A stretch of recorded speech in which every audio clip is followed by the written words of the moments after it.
is back into it in Chester. Here's El Senior. Yes! Yes! The center back, Jacob Glesnes, He's going for it. Yes! Oh my goal! What a goal! And that will do it. One of the best comebacks in recent years. 3 unanswered by the Union.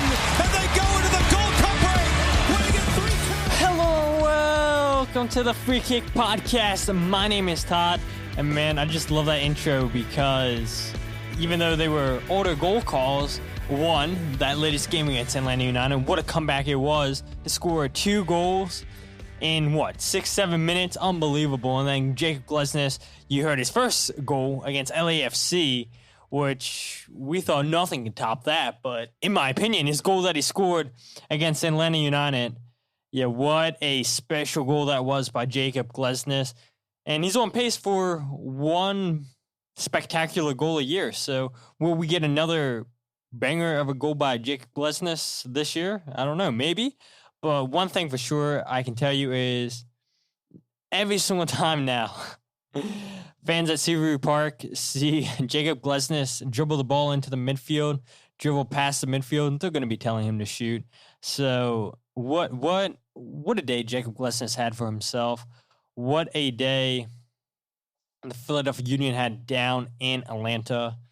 And that is back-to-back 2-0 leads that Atlanta United have blown late in the second half. And it was wonderful. It was absolutely wonderful to hear their fans be completely quiet. And we'll talk about that game here in a little bit. We'll talk about a little bit of the Columbus Crew versus Philadelphia Union game, which is today or tomorrow, depending on whenever you're listening to this podcast. We knew soccer games were going to be coming pretty often. Sunday, Wednesday, Saturday, with the Saturday game against the Chicago Fire in Chicago. It is in Chicago. So, look, we're going to need a lot of players to be available. We're going to need to rely a lot on our bench. And I know that hasn't always been the case with Jim Curtin making substitutions off of the bench. But when you play 3 games in 6 days, you're going to have to make some changes. So we'll talk about all that stuff. But before we talk about the Columbus game, my thoughts on that game, before we talk about myself going down to Atlanta, let's just go straight into the news.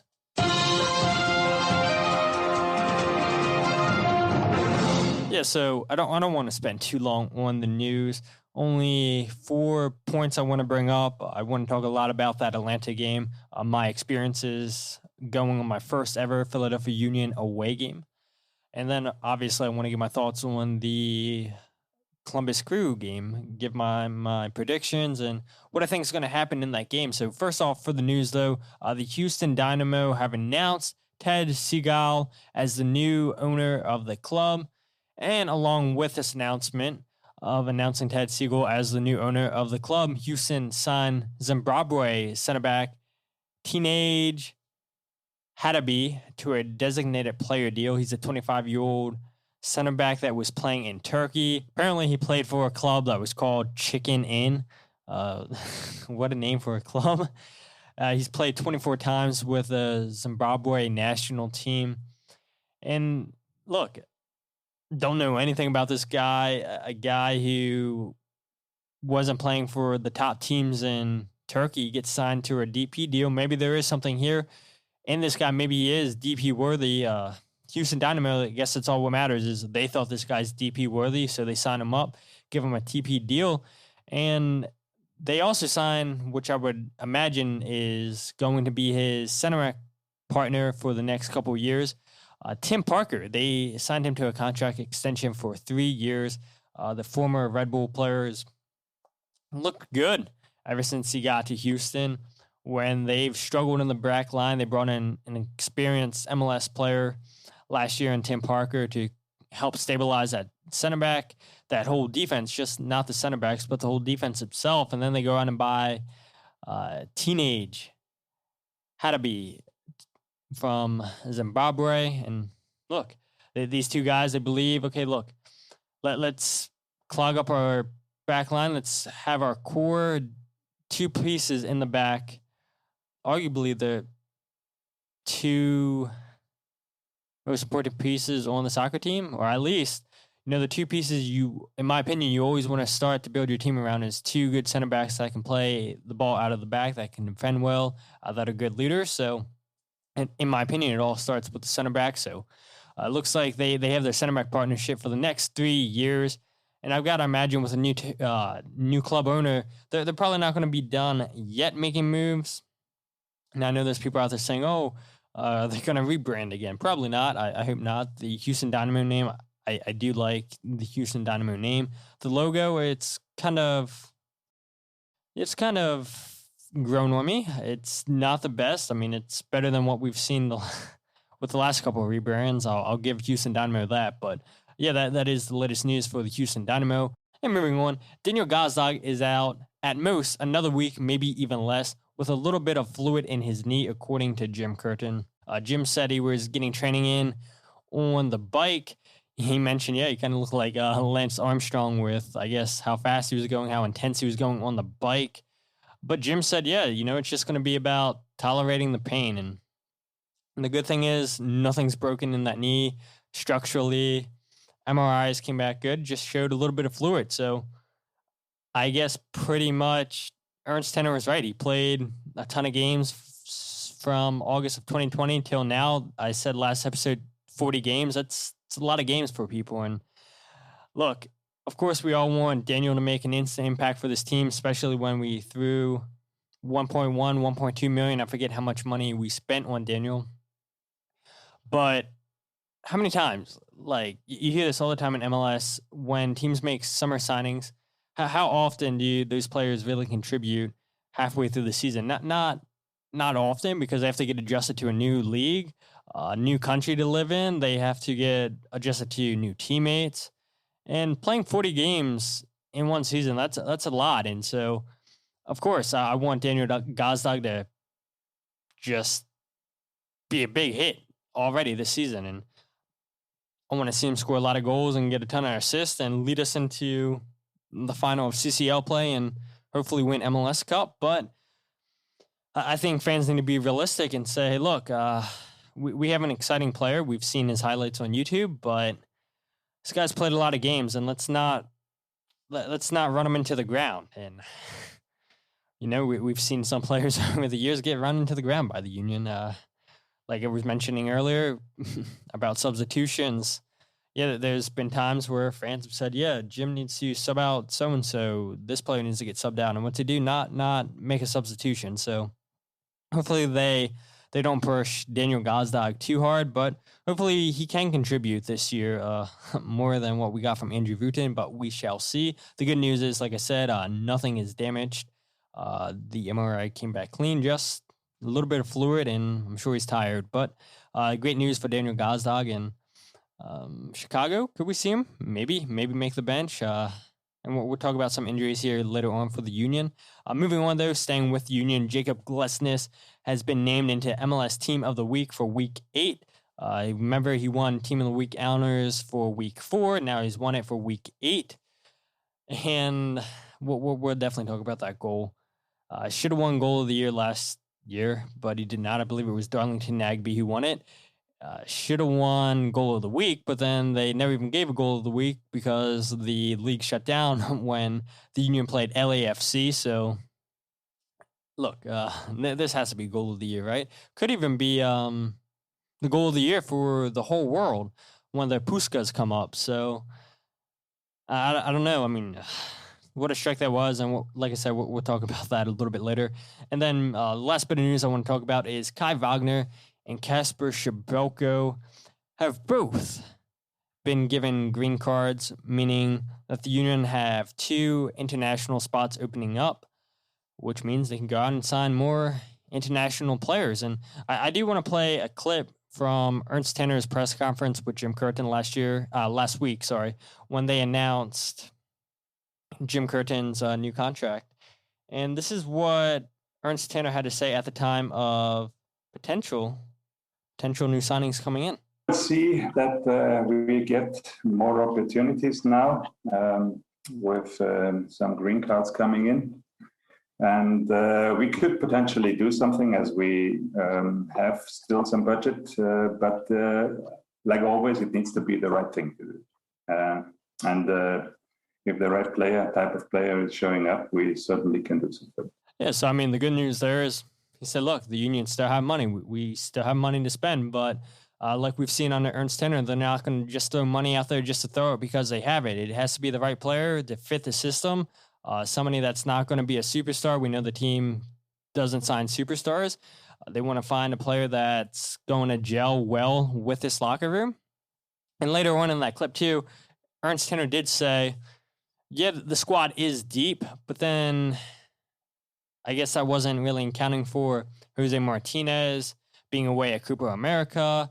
Daniel Gazdag was with Hungary, but then it was announced that he was hurt. And the good news is, like I said, he's only out for a week, maybe less. I've got to imagine Leon Flach continues to play well. He could potentially be gone for some time with the Gold Cup. Olivier Mbaizo could be gone with Cameroon in August for the African Cup of Nations. So you start to figure all that out.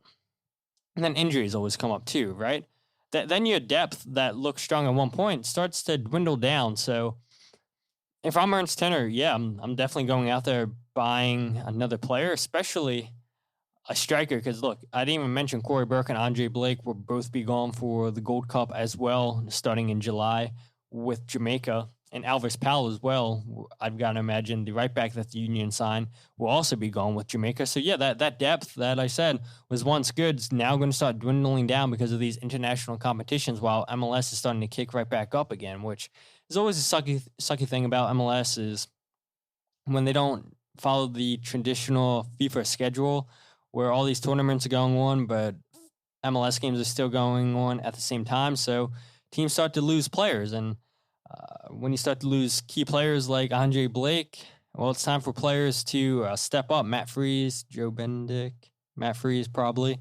Yeah, so it's time for players to step up. And look, we have money, and hopefully Ernst Tenner has some players that he thinks can make an impact on this team. Hopefully one of them is a striker, because after Sergio and Casper, you have no strikers on the bench. El Senior isn't a striker. He's still out injured. We've seen him line up top before.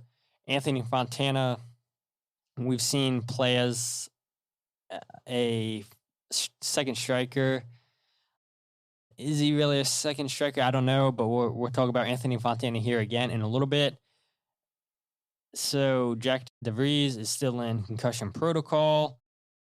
So it's got to be a striker, in my opinion, with just Sergio Santos and Casper Shabelko, the only two strikers on this roster. Yet Daniel Gazdag can play as a striker too. So will the Union make more moves in the summertime? I think so. I know there's a lot of people out there that don't think they will. I do have faith that we'll see at least one more signing coming into the club. How much money does the Union have to spend? Who knows, but they've got money. And like Ernst Tenner said, it's got to be the right deal, and they'll make something happen. But that is the latest news. So let's go ahead and talk about this Atlanta United versus Philadelphia Union game. And before I even talk about the game, I just want to say for people that have not been on an away Philadelphia Union game, go do it. It doesn't matter if it's against DC United, against New York Red Bulls, the New York City, against New England. Doesn't matter. Go out and experience it. There's about 10 of us that I know that bought tickets. We ran into a family of 4, and they didn't even know that Sons of Ben were selling tickets. They were like, "Oh, are the Sons of Ben here?" And we wave our hand. We're like, "Yeah, we're right here." And so they're like, "Yeah, we're sitting in section 222. We didn't know they were selling tickets." And so for everybody that doesn't know how to find tickets, look, you don't even have to have a Twitter account to click on Sons of Ben road trips or just at Sons of Ben.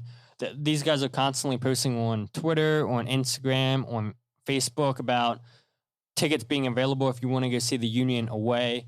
Heather does a great job securing tickets, getting everything sorted for Philadelphia Union fans.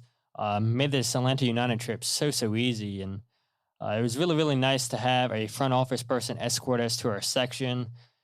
And literally, all we had to do was just show up to the stadium and look for other people in Union jerseys, and odds are that those are the people that bought the tickets from Sons of Ben. And then, there's the front office guy, takes you through security, takes you to your section.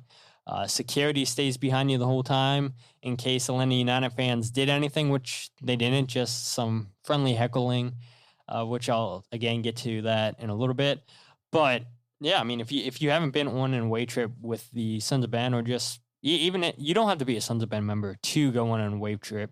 I just say it's good if you're going on an away trip to be with a whole bunch of Union fans as opposed by yourself, just because, odds are if people are going to do anything, they're not going to do anything against a whole group compared to one person by themselves. So, yeah, I mean, if you've not been, I highly recommend going. And what I even highly recommend is going down to Atlanta because, yeah, I did not know what to expect going into that stadium. That's primarily a football stadium. And yes, it is, I guess, the way that it's set up, it does seem like it's soccer specific as well. I think when they built that stadium that they did have in mind, okay, look, yes, we want this to be a great football stadium, but we want the views, we want the field to play like a good soccer field. And no, obviously, I'm not playing on the field, but the views were fantastic, sitting in 229. So I guess technically that's three levels up. Technically two. Well, no, technically three, but it would really be two because when you first get into the stadium, you're not sitting anywhere down there unless you have passes for club seating and everything. And no, they're not going to give away fans club seating at an away team stadium. And yeah, sitting in section 229, I was like, yeah, I don't know how good the sight lines are going to be, but everybody told me, oh, the sight lines are going to be fine. Don't worry about it. And yeah, they were really, really good. I have a giant screen that's in the center of the field, just all the way up, and you don't have to bend your neck to look up at this screen. It's fantastic. The one thing I really liked about sitting in 229 is you sit high enough up where you can see the formations, where players are positioned, what players are potentially seeing. You can see a play about to happen before it happens, just because you can see all the space. You can see where players are out of position. And I really, really like that. Yeah, I love sitting in the river end and being right behind a goal. But I think sitting that high up, being able to see plays develop, there's nothing that compares to that. And then you add on top of that, you can see when the ball goes in the back of the net at either side of the goal. It's, yeah, Atlanta United, they do it well. And I've got to imagine, yeah, Section 229 is great seats. I've got to imagine there's no bad seat at all in that stadium.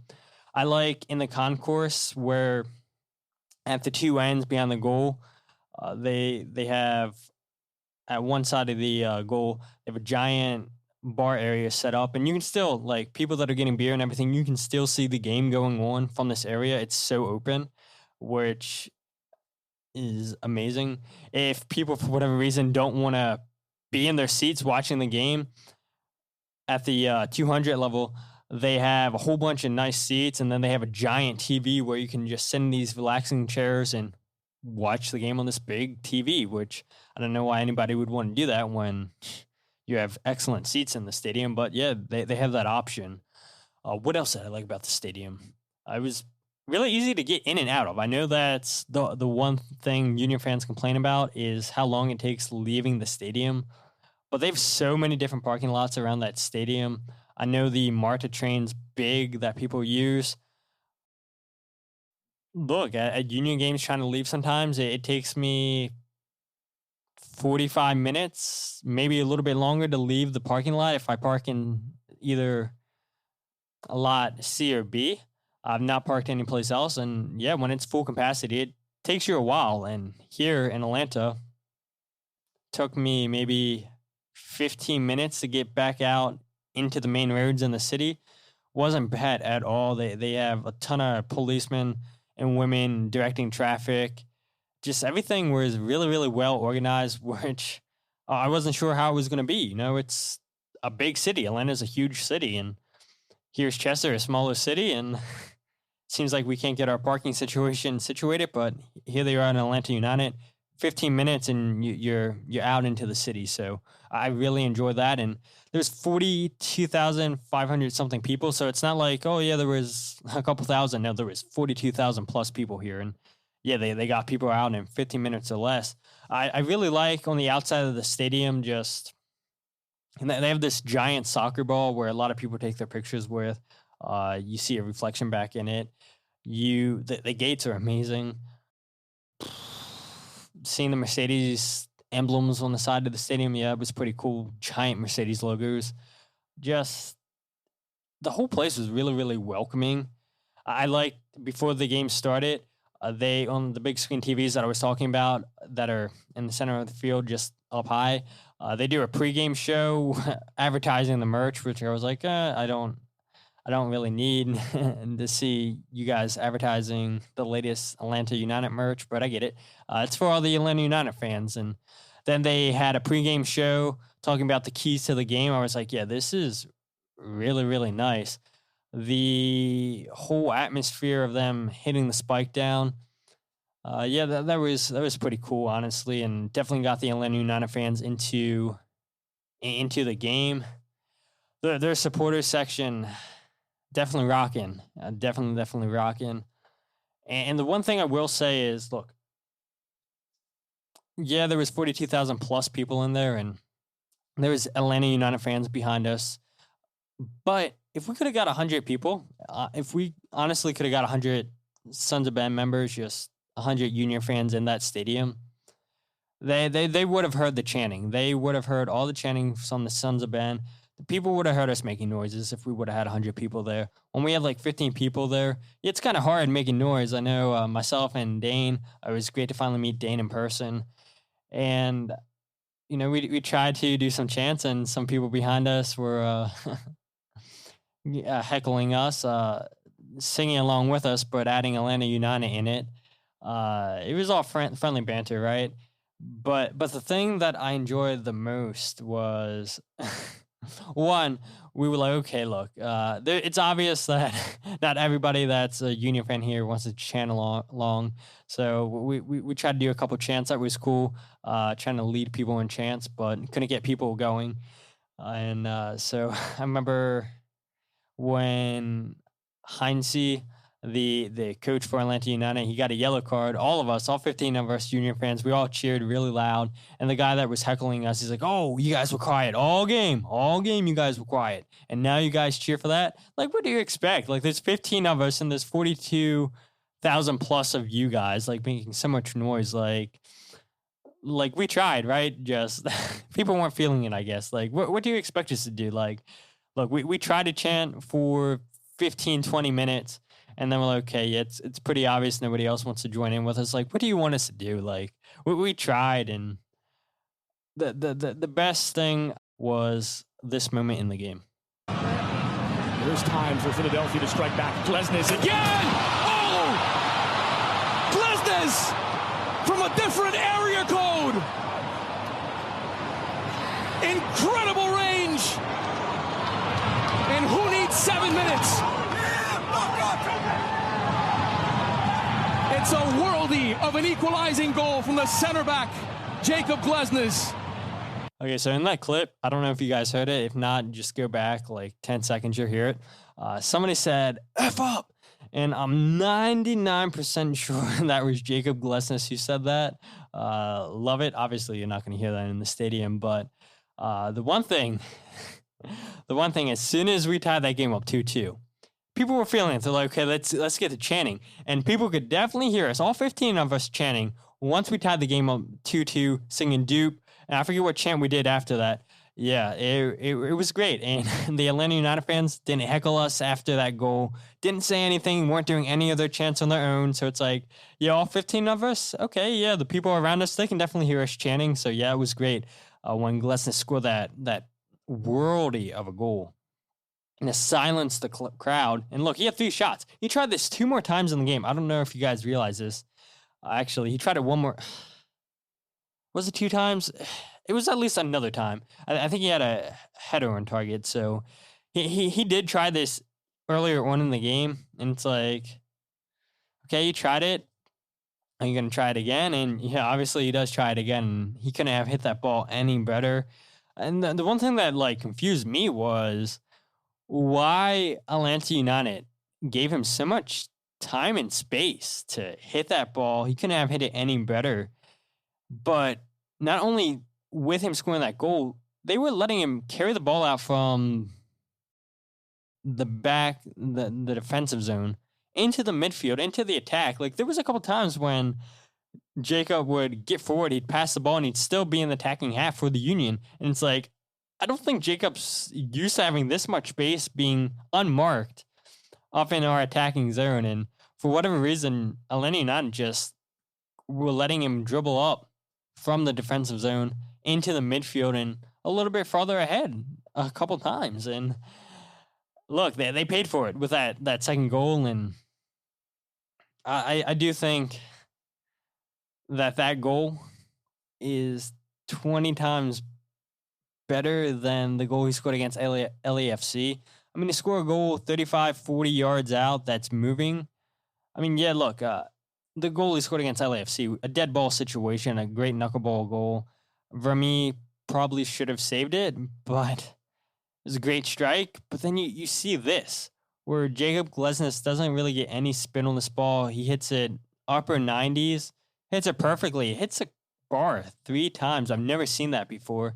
And at first, when I saw the ball hit the bar, I was like, oh no, did it not go in? I couldn't really tell. And then it's still bouncing and still bouncing. I'm like, okay, it's definitely got to cross the line here. And yeah, on the first bounce, it does cross. But yeah, what a crazy strike. And to see every single Union fan just hug each other, waving the scarves in the air, yelling dupe, seeing the stunned looks on these Atlanta United fans' faces behind us. Yeah, it was beautiful. And then I think the Union probably could have got a third goal too, because if you guys remember on the replay, Kasper Schmeichel went to go pick up the ball. Brad Guzan wouldn't give the ball right away up because all the momentum was with Union. Look, the Union gave up that second goal to Walks, and it was 2-0.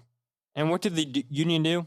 They go and attack right away down the left side with Kai Wagner, plays a great ball into Jamiro Montero, who tested Brad Guzan, and Corey Burke's there to just clean up the spilled ball. And this is something that I wanted the Union to do more of. We've seen them do it last year. We've seen them do it sometimes this year, where they shoot from outside of the box and the goalie spills the ball. And then we need to see more players crashing into the box, crashing into that loose ball like Corey Burke did. Because the Union last season were really, really good at doing this and paid off. 30 seconds after Atlanta United score, we come down and score. And I think after we scored 2-1, the Atlanta United fans were like, okay, look, that's lucky you guys aren't getting anything else. But now the Union kept coming at them. They kept coming at them. And could we have won this game? I really do think so. The missed chances in the first half with a great flick one by Sergio Santos to Anthony Fontana. Last year's Anthony Fontana would probably put that in the back of the net. This year he hits it right at Brad Guzan, who makes a good kick save, but all he had to do was place it in the left corner and he has a goal. And it sucks, but look, the Union, the one thing about this team is they have grit. They didn't give up. They didn't quit when they were 2-0 down in the 83rd minute. They kept fighting. They kept on fighting back. And see this team fight back in a hostile crowd to be tied 2-2. Yeah, it feels like all 3 points on the road, and it's a huge 1 point on the road. And that's a big heartbreak for Atlanta United to see back-to-back weeks for them to lose a 2-0 lead. Yeah, you love to see it. And it sucks that Atlanta scored 2 goals. I don't think that they really caused any issues against the Union other than the restart they had on the second goal and then the unfortunate own goal that the Union scored. I mean, Atlanta United had no big chances created in this game. So they had 20 shots in this game, and only 6 of them were on target. Only 6 of them were on target. They missed so many shots. They were hitting so many shots wide. Andre Blake, I know, came up and made a couple good saves, which has been Andre Blake for the longest time now, and was just this whole game. I feel like could have been different if Anthony Fontana could have scored. Kasper Schmeichel had a good chance again, provided by Sergio Santos. And the one thing I was afraid about was like, okay, look, we had 2 really big chances in the first half, and I'm like, are these chances going to come back and hurt us? And yeah, they did. And just the grit from this team, it's unbelievable. And going back to my point about just being able to see plays develop sitting that high up. Yeah, I've talked about it on this podcast before where I've said the Union's positioning is really, really well. But when you sit up that high up, it makes you appreciate their positioning even more. Stuff that the cameras can't show you. You can't really see sitting at your seats in Subaru Park, sitting in the Sons of Ben. Maybe you can see it in the press box. One day I'll get up there. But, like, it was excellent just seeing the positioning of the Union. You could see the formation that the Union were playing. You could see how, I know there was a couple times where Leon Flock would drift from the number 6 position back to the left back position because they would put Kai Wagner a little bit farther up the field because he was getting so much space throughout the game. Nobody was marking him on the left side of the field. So it's like, okay, we're bringing Leon Flock back here to fill in for Kai Wagner in case we get counterattacked, because legit on the whole left side of the field, nobody was marking Kai Wagner for so much of this game. And we saw the Union play the ball to Kai Wagner so many times here in the second half, and not only that, but in the first half. And I don't know why tactically Atlanta United went following Kai Wagner down that left side of the field, and Mbaizo got free as well at times too. It's like, just seeing that high up, like seeing all the space that Atlanta United were giving Kai Wagner and Mbaizo, I couldn't figure it out. And what were the Union doing? They were taking that space. They were taking that option. They were creating chances with both of those guys sending in great crosses into the box. And I don't know, I guess Atlanta United were figuring, well, they haven't scored yet, so we're going to keep giving them that. But they were causing problems. And yeah, it blows my mind that Atlanta United really were just giving both of those guys so much space on the flanks. Attacking-wise, Atlanta, I wasn't concerned at their attack at all. Defensively, they did all right. It just really blows my mind. Just this Atlanta United team. I know they were missing Joseph Martinez and Edmondson Hyman tore his ACL last week or 2 weeks ago in training, and then they were missing, I believe, 2 more players in this game. But I mean, it's still not an excuse, in my opinion, where this team hit fire as soon as they joined the league, and then it seems like ever since they won the league, things have been falling off. And for as good of a stadium they have, as good as the supporters are supporting this team, their team doesn't play all that good, in my opinion. And speaking of Atlanta United fans, me personally, I know a lot of people give Atlanta United fans stick on social media, say, oh, they're the worst fan base. But look, going to this game, me personally, I had no problem at all with any Atlanta United fans. And maybe that's because I was with my friend Brad and his girlfriend, Caitlin, and their baby. Maybe people are like, okay, let's not mess with people that have a baby with them. But I had no issues. They came up. I had multiple Atlanta United fans come up to us, leaving the stadium, say, "Hey, thanks so much for showing up. Thanks for coming down to the game. We appreciate you for being here." And I thought that was a really, really nice gesture. They didn't have to say any of that. They didn't have to thank me. I was like, "Oh, great." Seeing people come up, I was like, what are they going to say? But I guess after a 2-2 draw, they're not going to say much. And I had people come up and say, "Yeah, you guys have a really good team. You guys deserve that point." And yeah, it's like you see all the stick that Atlanta United fans get on Twitter, and yeah, I've seen it all and everything, but there's such a small majority of fans on social media and everything. It doesn't make up for the majority of the fan base, I think. And yeah, of course, there's always going to be a few knuckleheads in person on social media that give the whole group a bad name. But from my personal experience, they were really, really nice people and very welcoming. And I was like, do I wear my Union stuff going up to the stadium? Do I hide it? Or what do I do? When I got to the stadium, I was like, "Hey, yeah, I don't need to hide this stuff anymore." But parking with the Atlanta United fans on the tailgates and everything, I was like, let me not take a risk. But walking back to the stadium with my Union gear, no problem at all. So I probably would have been fine walking to the stadium showing my Union gear. But look, no problems at all. And I know that's probably not what people want me to say, is that I had no issues with Atlanta United fans, but no, I honestly didn't. I thought they were really nice people. And like I said, I mean, you're always going to run into a few knuckleheads on social media, in real life, that give the whole group a bad name. But every single person that came up to me were really, really nice. And I was definitely shocked because, like I said, I've seen what Atlanta United fans have said on social media. I've seen how they've complained on social media. But yeah, complete opposite from my in-person reaction with them. It was funny though.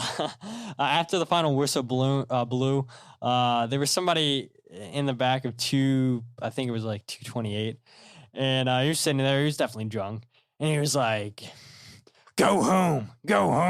You guys play cowardly. You don't know how to play soccer. You guys aren't good."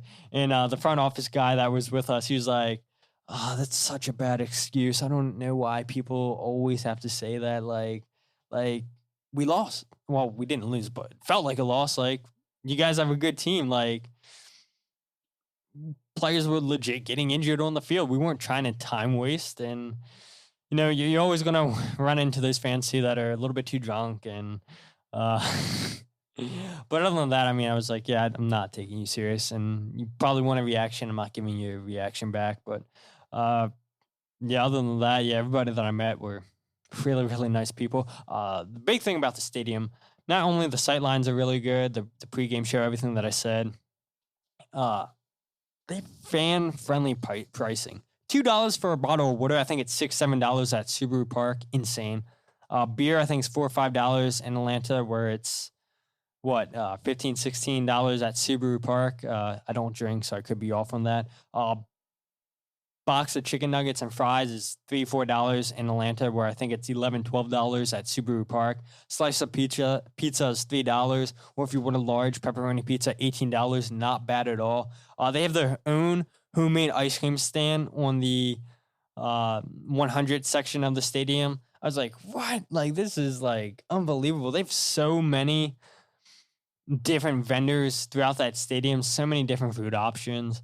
It's look, I like Subaru Park, but being in a stadium like that, like, man, this makes it really hard to go back to Subaru Park. And yeah, it's just a really beautiful stadium, and Atlanta United fans should be proud of their stadium and what Arthur Blank's given them. And in my opinion, when the World Cup comes in 2026, if Atlanta doesn't get some games hosting the World Cup, then there's an issue. But it's a great stadium. I think next time the Union are down in Atlanta, I think we need to get a ton of Union fans down in Atlanta cheering on the boys in blue, because, look, if you've not been before, you've got to go. It's a beautiful stadium, and you will not be disappointed at all. And when I go down to DC United, I'm sure that stadium's not going to compare against Atlanta United Stadium.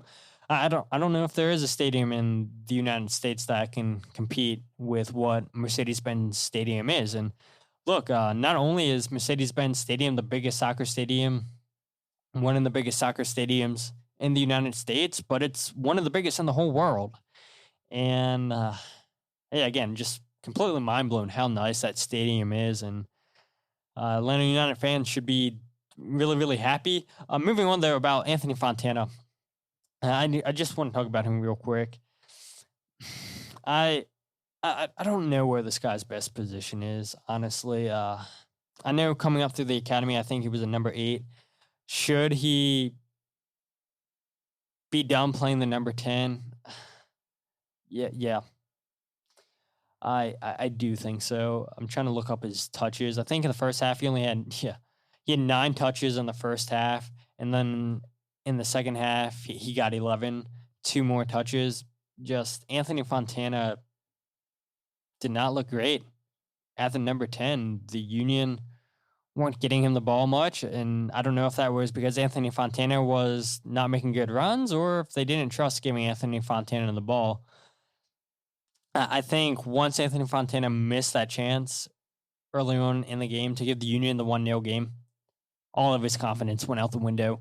And didn't see anything else from Anthony Fontana other than that moment when he had that shot on goal when he was 1-on-1 basically with Brad Guzan. And if this was Anthony Fontana, like I said last year, that ball is probably in the back of the net. But it's tough. It's tough listening to Jim Curtin say, yeah, he gets the keys to the number 10. And to see him not do much in this game, it's disappointing. And what do you do with Anthony Fontana? Do you consider trading him overseas? Do you trade him inside the league?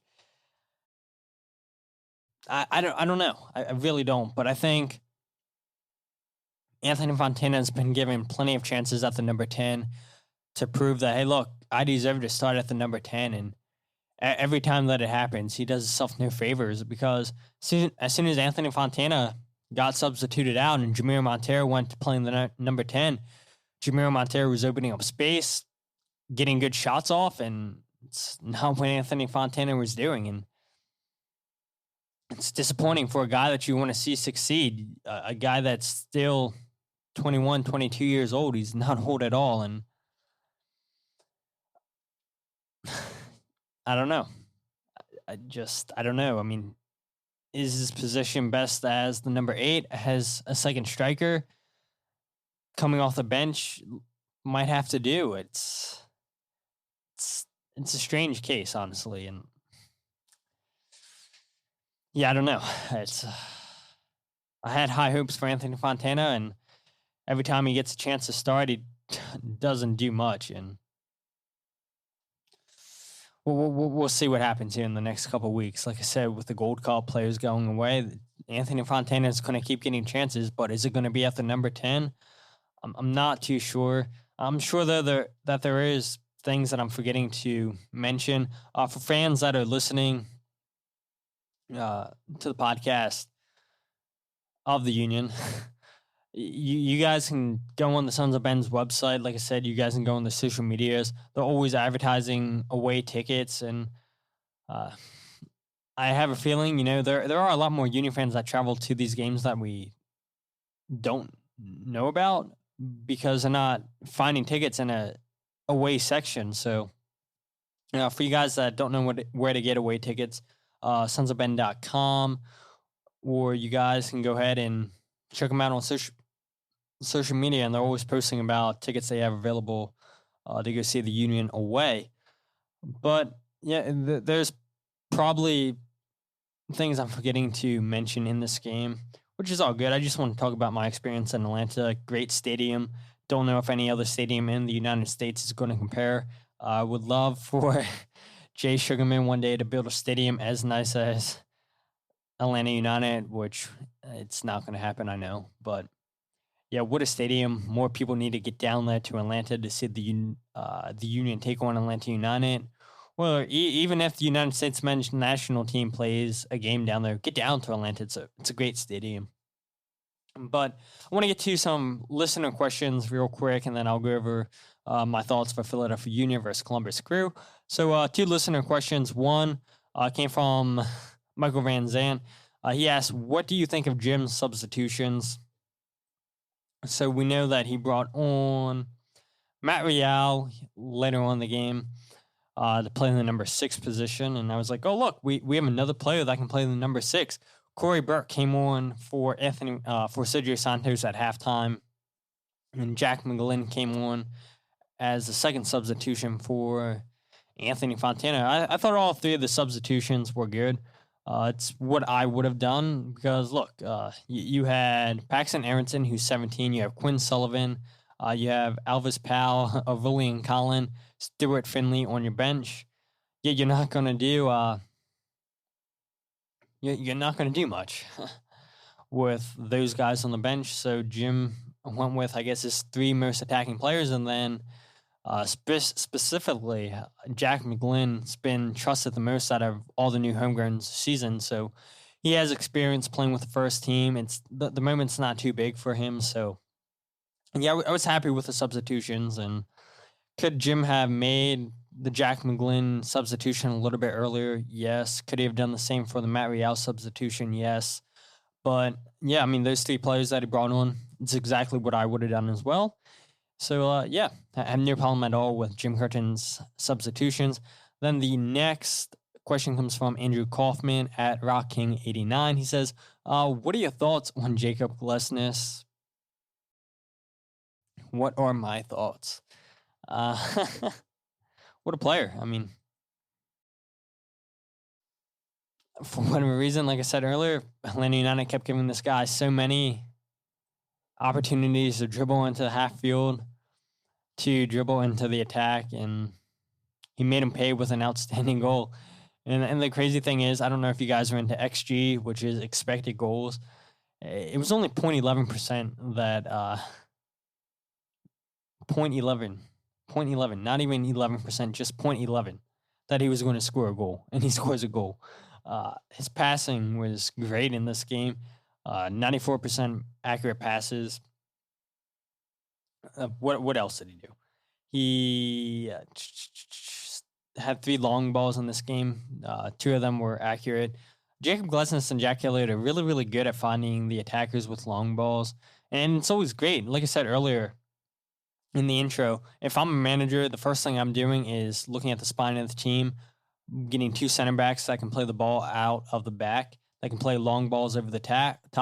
And that's exactly what Jacob Glesnes and Jack Elliott can do. Jacob Glesnes, he had 3 headed clearances, 3 clearances in total, 4 ground duels won, 4 aerials won. Dude was outstanding defensively and scores a great goal. And look, we question how's this team going to look with Mark McKenzie not being here, losing pace in the back line. But Jack Elliott and Jacob Glesnes, they've been an outstanding center back partnership. And of course, it's always better when the center backs are scoring goals, when Jacob Glesnes is scoring a 40-yard missile. But yeah, Jacob Glesnes, how he's not getting caught up to the Norwegian national team, it's beyond me. I think that they really got to start looking at this guy. I don't know how many players are ahead of Jacob Glesnes in the pecking order, but with Jacob just playing so well defensively and showing that, yeah, he can actually shoot, a center back that can actually shoot, I think there's something to that. And I don't know, whenever Norway has international duty, will Jacob Glesnes get a call-up? Maybe he will, maybe he won't. But if I was the Norwegian coach, would I call him up? Yeah, and I'm probably biased because I'm a Union fan, but yeah, absolutely. Real quick, Philadelphia Union versus Columbus Crew. So like I said, whether you're listening to this episode on Tuesday or you're listening to this podcast on the day of the game, Wednesday. Anthony Fontana, he will miss this game due to a concussion that he suffered against Atlanta United. He took a elbow to the back of the head, and Jim Curtin substituted Sergio Santos off at halftime because they thought that Sergio Santos was concussed. He was not, and it turned out that Anthony Fontana was the player that was concussed. Now, hopefully, Anthony Fontana, the game against Chicago Fire, hopefully he'll be able to make the bench. But to see any player go off with concussions, yeah, it's always scary. Concussions aren't fun to have. And hopefully it's not too serious like it seems like Jack DeVries' concussion is. I mean, to see Jack DeVries every single week listed on the injury report because he's in concussion protocol, yeah, it's pretty scary to see that this guy hasn't even played a single minute this season because of a concussion that he got in practice. So hopefully it's not terrible, Jack's or Anthony's, but you definitely don't want to take risks messing with people's heads.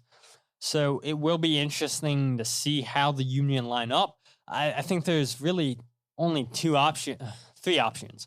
Yes, you can play Matt Real at the number 8, where Jim Curtin mentioned, yeah, Matt Real is going to play in this game one way or another. So you can look at the lineup being Andre Blake and Mbaizo, Glesnes, Elliott, Wagner in the back. Leon Flock as the number 6. Bedoya at the number 8. You can put Jack McGlynn at the number 8. And then Jamir Montero at the 10. And Casper and Sergio Santos, the 2 strikers up top. Or if you don't want McGlynn, you could put in Matt Real. Or we've seen Casper Schebelko play the number 10 already once this season in 2019. Jim Curtin talked about the Union wanting to experience with this more. And you could potentially put Casper Schebelko back at the 10, put Jamir Montero at the 8, which means Corey Burke, Sergio Santos are your 2 strikers up top. Now, the only bad thing about that is having all 3 of your strikers on the field at once means that now you have no strikers coming off the bench if you need to get a goal back. So, yeah, there is a risk that you have to take if you have all 3 strikers on the field at one time when you need to chase a goal. But I thought when Casper played as the number 10 this season, I think he did a good job with hold-up play, finding passing lanes. So I wouldn't be against putting Casper at the number 10 while putting Jamir Montero at the number 8.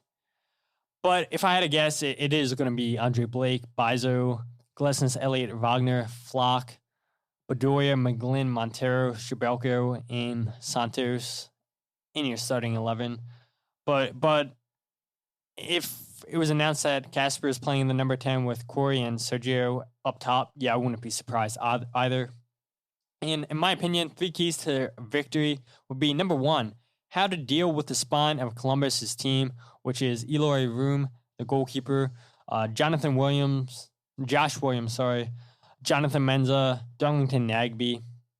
It's the spine of that team. You got 2 really good center backs. You got a player that's going to protect that back line in Darlington Nagbe. And then you have one of the best goalkeepers in MLS in Eloy Room. How are you going to break down that spine of that team? Where you go ahead and look, Williams and Menza play a ton of long balls over the top. How did Columbus score their second goal against Chicago on Saturday? They had Jonathan Menza play a ball over the top to Etienne, who got behind the center backs and was able to square the ball up to Zardes for a tap-in. It's really, really simple, and they try this all the time, and they tried it. If I had it up, I would definitely let you know. I think the 2 center backs played 12 long balls over the top this game. Not all of them were completed. But, yeah, this is something that they constantly do, try to play those long balls over the top.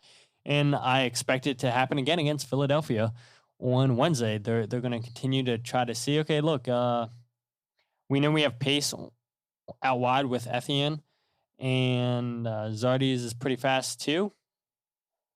But what are the Union going to do to make sure that Glesnes and Elliott don't get beat over the top? Which, we've seen teams in the past try to play the ball over the top, and these guys have done a good job just not getting beat over the top. And we know that Kai Wagner and Bizo can handle their own out wide in 1v1 situations. They have pace to get in if the midfield gets beat one way or another. And then obviously you have Lucas Zelleraian, who's arguably going to be the best player on the pitch on the night. We saw Leon Flock, every time he plays the number 6, he shuts out the team's number 10. So hopefully we can continue to see that against Zelleraian in this game, where Leon Flock just completely takes him out of the game. Number two.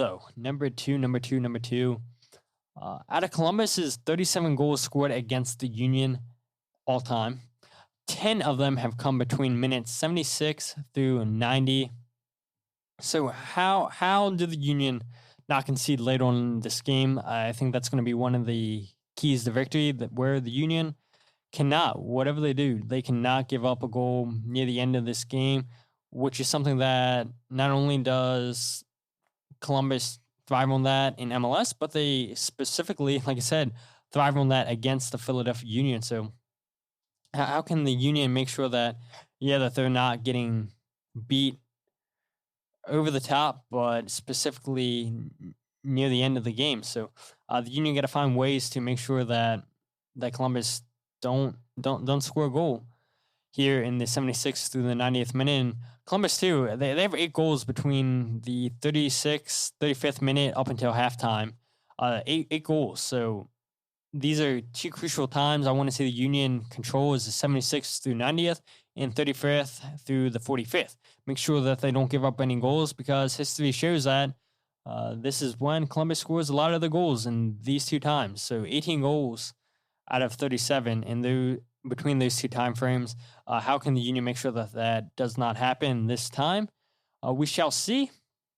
And my last point I want to bring up is the Union, they got to finish the chances. And I've said that so many times throughout the podcast in the past, where Union create chances, they just got to find a way to put it in the back of the net. Sergio Santos whiffed on a ball against Atlanta. Kasper Schmelka had some chances. Anthony Fontana had that big chance. Got to find a way to put the ball in the back of the net. My prediction, though, I am going to go with, the Philadelphia Union have not beat Columbus since 2019, which is the last time that these 2 teams played in Philadelphia. The Union won that game 3-0 in March of 2019, which was the 23rd. And then the next 3 games after that, it was all Columbus. And then obviously remember the first game of the season, it was a 0-0 draw away at Columbus. So will the Union be able to beat Columbus? I do think they will.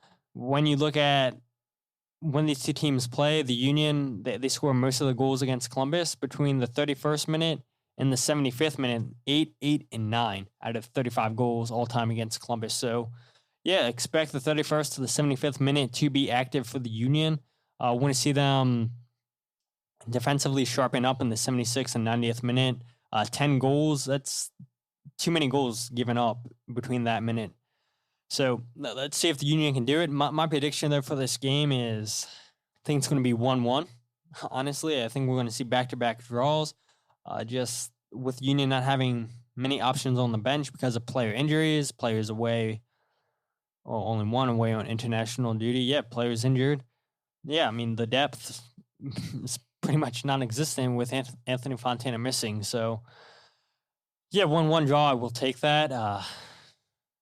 Ideally, we want to see the Union start winning games at home, not losing, not drawing at home, where last season we were undefeated. But, it is what it is, and I know this is the first time that we have had a full capacity crowd since the 2019 Red Bull game.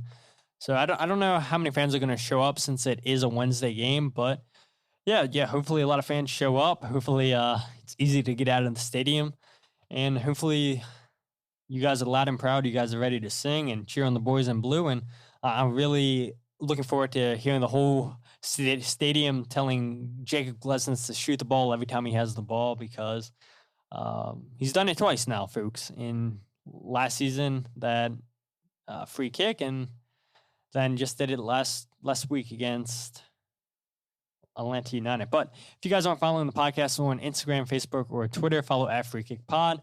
Wherever you get your podcasts, The Free Kick Todd Lewis. Check out the website, thefreekickpodcast.com.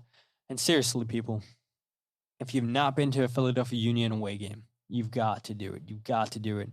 I think you can still get tickets to go to Chicago if you really want to go this Saturday against Chicago. I know the Sons of Ben just announced a trip to go see the Union take on the New York Red Bulls in Harrison.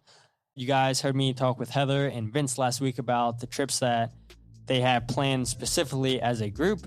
But if you want just individual game tickets, I told you guys just go on sonsofben.com. Really, really easy. Take advantage of it. We have a good team, especially when more and more teams in Philadelphia continue to disappoint you guys. But until then, my name is Todd, and this is the Free Kick Podcast.